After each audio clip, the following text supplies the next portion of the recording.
ওকে, এখন আমরা সবার জন্য যে এই হেডিং এবং সাবহেডিংটা সমানই রাখবো।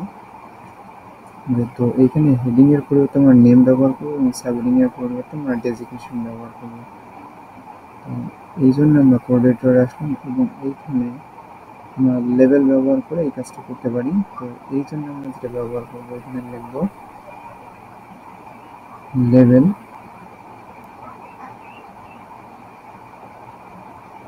এবং এখানে দেবো হলো নেম।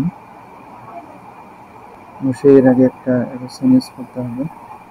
তো এই কাজটাকে আমরা আরেকটা কাজ করি, যেটাকে কপি করে সাবহেডিং এর এখানে দেবো এবং এখানে নেম হবে না, এখানে হবে আমাদের ডেজিগনেশন।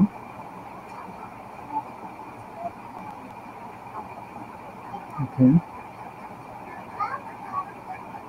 এখন যদি আমরা এই পেজটা রিলোড দিই তাহলে দেখবো যে হেডিং এবং সাবহেডিং চেঞ্জ হয়, নেম এবং কি আসছে, ডেজিগনেশন আসছে।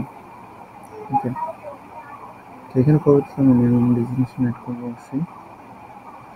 তো আমরা একটা মেম্বার ক্রিয়েট করি, চলেন। তো ওই জন্য প্রথমে একজনের নাম দিলাম মিস্টার রহিম এবং তার ডেজিগনেশন দিলাম ওয়েব ডেভেলপার। ফেসবুক, টুইটার অর্থাৎ সোশ্যাল লিঙ্কগুলো না লাগবে যে তরফে না দিলেও সমস্যা নাই। এখানে স্ট্যাটাসটা দিতে হবে, স্ট্যাটাস অ্যাভেলেবেল দিলাম। এরপরে ইমেজ, তো ইমেজ দেওয়ার আগে আমাদের কিছু কাজ করতে হবে। তো আমরা কোড এডিটরে আসি একটু।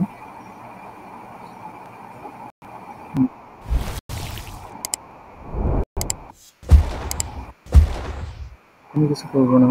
তো এখানে লিখবো টার্মিনাল লিখবো পিএসপি আর্টিসান স্টোরেজ এবং লিঙ্ক, তখন স্টোরেজের সাথে লিঙ্ক করবো, এই জন্য এই কমান্ডটা দিলাম।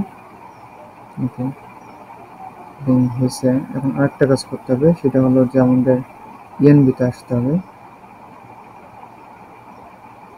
এবং এইখানে অ্যাপ ইউআরএল এর এইখানে যেহেতু 8000 কোডে রান হয়েছে, এই কারণে আমরা এখানে 8000 ইউজ করবো। ওকে, এরপরে আমরা এটাকে সেভ দিই, সেভ দিলাম।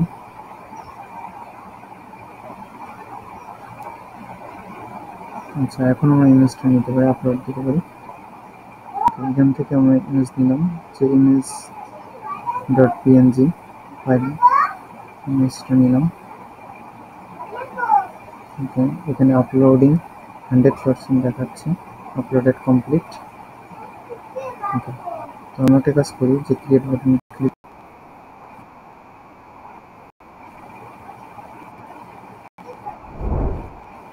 ক্রিয়েটেড। দেখি আমরা আসলে এটা ক্রিয়েট হয়েছে কিনা। ক্রিয়েট হয়েছে, বাট এখানে শো করতেছে না। তো এটাকে শো করার জন্য আমাদের একটা কাজ করতে হবে, এটাকে আমরা যেভাবে করছিলাম। তো টেবিলের মধ্যে কলামে আসবো, এখানে টেক্সট কলাম দিলাম এবং টেক্সট কলামটা কি করবো, আমরা এখানে অবশ্যই স্কোপ রেজুলেশন ফটো এবং মেক এখানে দিতে হবে এবং আমাদের যে কলাম নেমটা দিতে হবে। এটা কি আমাদের ছিল, যে হেডিং ছিল, যার কারণে আমাদের এখানে কী ব্যবহার করতে হবে, হেডিং। এবং আমরা চাইলে একটা কাজ করতে পারি, সেটা হলো যে আমরা এটাকে কপি করে নিতে পারি নেম পর্যন্ত। এটাকে কপি করে নিলাম এবং এইখানে আমরা এটাকে কী করবো, পেস্ট করে দেবো, যার কারণে এটার নেম হয়ে যাবে নেম, মানে হেডিংটার নেম হবে নেম। একইভাবে আমরা সাবহেডিং, যেটাকে আমরা ডেজিগনেশন হিসেবে ব্যবহার করছি, সেই কাজটা আমরা এখানে করতে পারি।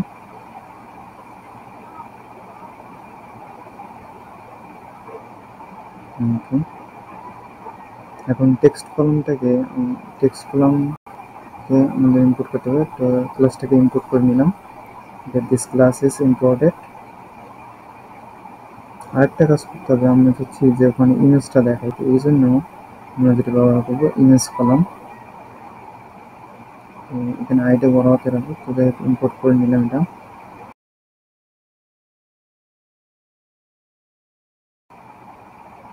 ওকে, ইমেজ কলামে নেওয়া ছিল, তো এখানে আমরা দেবো ইমেজ। আচ্ছা, এটাকে সেভ করলাম। এখন যদি আমরা এটাকে রিলোড করি, দেখি কি অবস্থা আসে।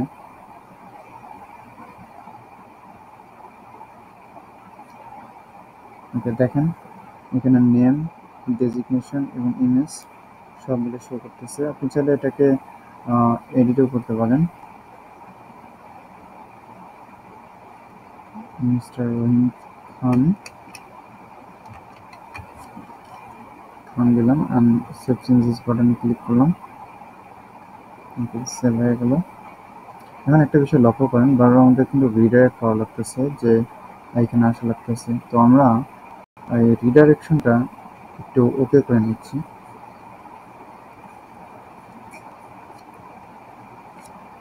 ফিলামেন্টের গেট রিডাইরেক্ট একটা ইউআরএল আছে, তো ওই ইউআরএলটা আমরা ব্যবহার করতে হবে এবং ওর সাথে যেগুলো দেওয়া আছে প্রোটেক্টেড একটা ফাংশন করবো। যাই হোক, আমরা এখানে লিখি গেট রিডাইরেক্ট ইউআরএল মেথড।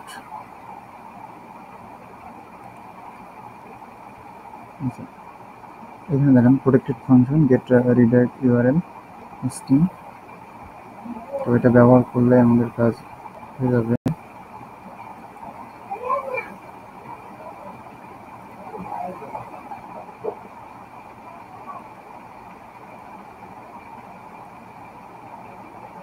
তো আমরা মেম্বার রিসোর্সে ক্রিয়েটের মধ্যে আসবো, যেহেতু ক্রিয়েটের সময় আমার এটা প্রয়োজন। এইখানে ক্রিয়েট মেম্বার ফাংশনে ক্লাসে এখানে আমি লিখে দেবো।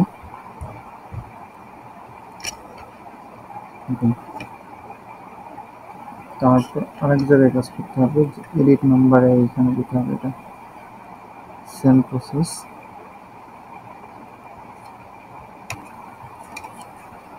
ওকে,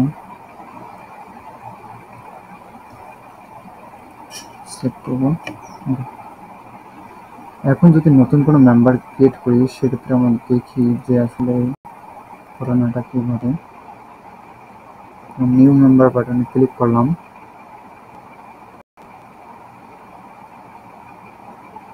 তার আগে আরেকটা কাজ করতে পারি, সেটা হলো যে আমরা মেম্বার রিসোর্সের ইমেজ কলামে এখানে উইথটা দিতে পারি, কারণ এক একটা ইমেজের উইথ এক এক রকম হবে।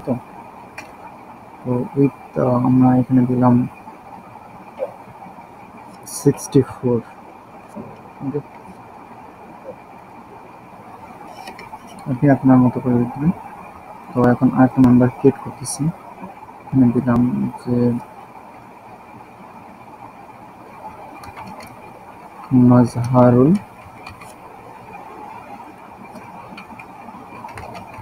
ব্যাংকার, এগুলো কিছু দিলাম না। স্ট্যাটাস অ্যাভেলেবল, ব্রাউজ করতেছি মাজহারুল। ওকে, আপলোড কমপ্লিট। তো এখন আমরা ক্রিয়েটেড বাটনে ক্লিক করব। দেখেন এখানে মাজহারুলের ছবিটা কিন্তু আসছে। আপনি চাইলে এটা ইমেজ বড় ছোট করে দেবেন। আপনি যদি চান যে এখানে হ্যাঁ আমি একটু বাড়াই দেবো, যে 150 ওই সাথে পেজটা রিলোড দিই। একটু বেশি বড় হয়ে গেছে, তো আমরা এটাকে ছোট করে নিই। আসি,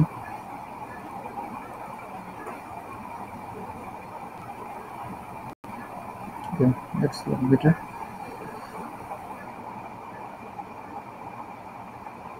এখন দেখেন আরেকটা বিষয় হলো, এটা কিন্তু রিডাইরেক্টটা ইজিলি হয়ে গেছে। আবার এডিটে আসি,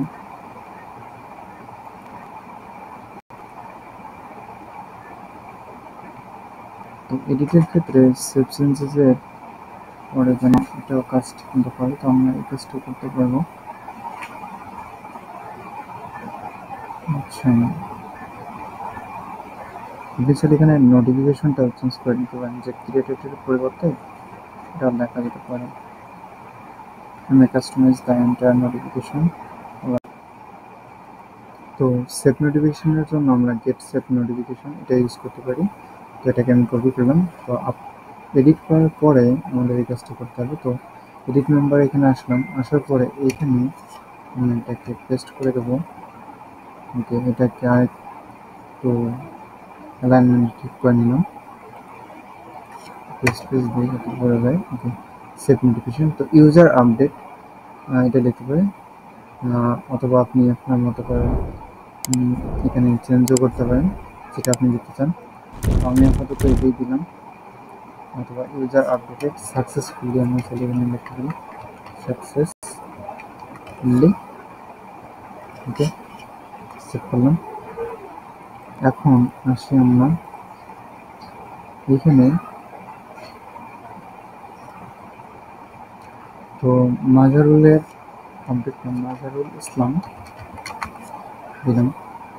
দেওয়ার পরে এখন যদি আমি সেভ চেঞ্জ বাটনে ক্লিক করি তাহলে দেখি যে আমাদের কি দেখায়। দেখেন ইউজার আপডেটেড সাকসেসফুলি এবং অটোমেটিক্যালি রিডাইরেক্ট হয়ে এখানে আসছে, এবং এখানে দেখেন মাজারুল ইসলাম।